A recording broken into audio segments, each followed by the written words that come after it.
Fala aí, torcedor, beleza? Vamos nessa então falar de Grêmio, voltando aqui ao canal para falar de agora um pouco mais tranquilos, né? Antes do jogo contra o Huachipato, a gente tava naquela dúvida, perdeu que tá fora, empatou, tem chance, ganhou, tudo certo, e é isso que aconteceu, ganhamos.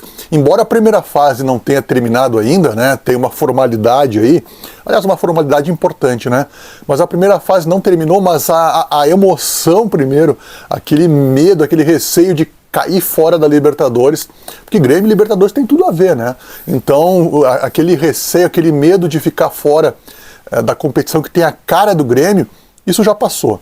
Então agora a gente já consegue falar respirando um pouco melhor, né? Tendo um pouco mais de tranquilidade, mas a gente precisa falar sobre esse último jogo aí, porque tem coisas importantes para falar.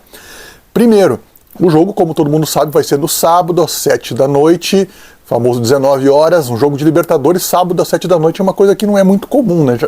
Já começa por aí. Mas tudo em função aí do que aconteceu aqui no Rio Grande do Sul, as chuvas, né, impossibilidade de jogar alguns jogos, datas foram trocadas, e aí o Grêmio vai fazer o seu mando lá em Curitiba, no Couto Pereira. Couto Pereira que já está sendo apelidado carinhosamente, né, óbvio, primeiro vai ficar nossa gratidão eterna para as pessoas de Curitiba, para as pessoas do Curitiba, também lá no Corinthians, né, onde o Grêmio conseguiu a estrutura para fazer os seus treinamentos, mas o Couto Pereira está sendo chamado carinhosamente de Monumental Couto Pereira. Quem sabe o Couto Pereira eu nunca fui no Couto Pereira, tá? Inclusive eu tô de verde aqui em homenagem ao Curitiba, tá? E eu tô de vermelho aqui em homenagem ao Huachipato, tá? Tá, mas vamos lá, vamos falar sério. Vamos focar. O que acontece? O Couto Pereira é um estádio com um formato antigo, né? Um estádio ainda de décadas passadas, muito parecido com o que era o Olímpico.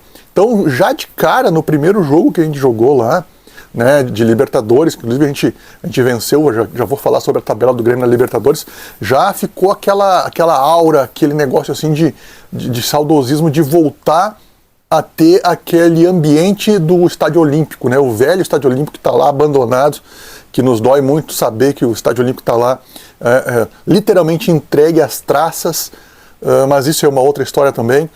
E então agora a gente conseguiu resgatar um pouco disso. E nesse sábado a gente já sabe que o estádio Couto Pereira tem capacidade, pelo que eu sei, para 33 mil pessoas e já tem 30 mil ingressos vendidos.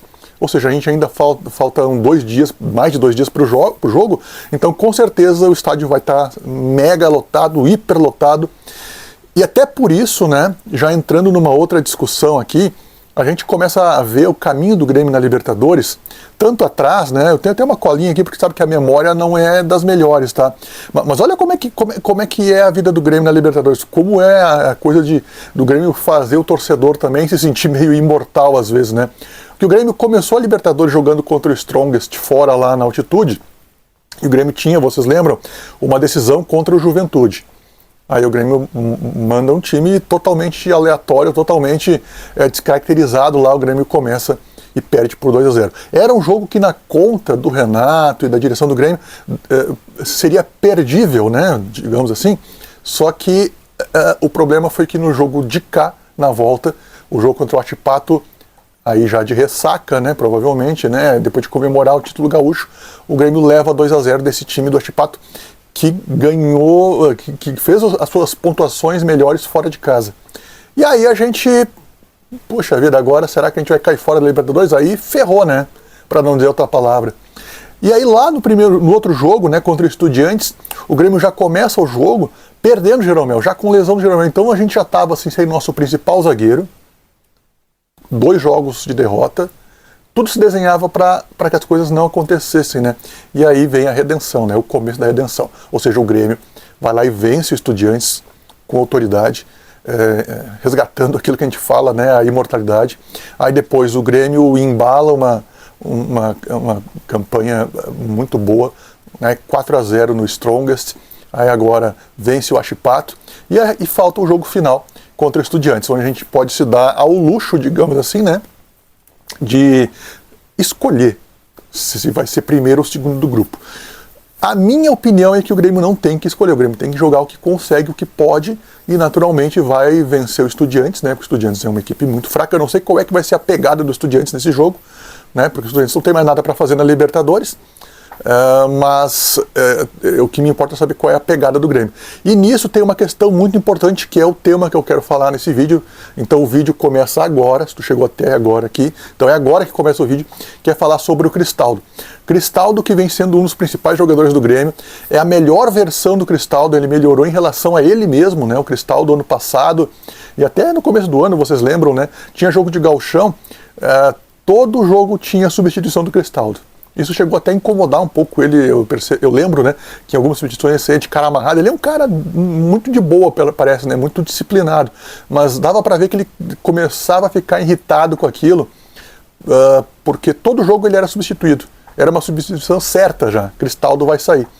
A gente não sabe o que acontece nas internas, mas com certeza o Renato foi um cara que deve ter cobrado muito do Cristaldo. Inclusive essas substituições, deixando explícito, deixando claro que o Cristaldo precisava melhorar, é coisa que faz parte também da psicologia do futebol. E hoje o Cristaldo é o melhor Cristaldo que o Grêmio já teve. O Grêmio, que gastou 4 milhões de euros no Cristaldo, um volume considerável, talvez a maior contratação, acho que é a maior contratação em termos de números.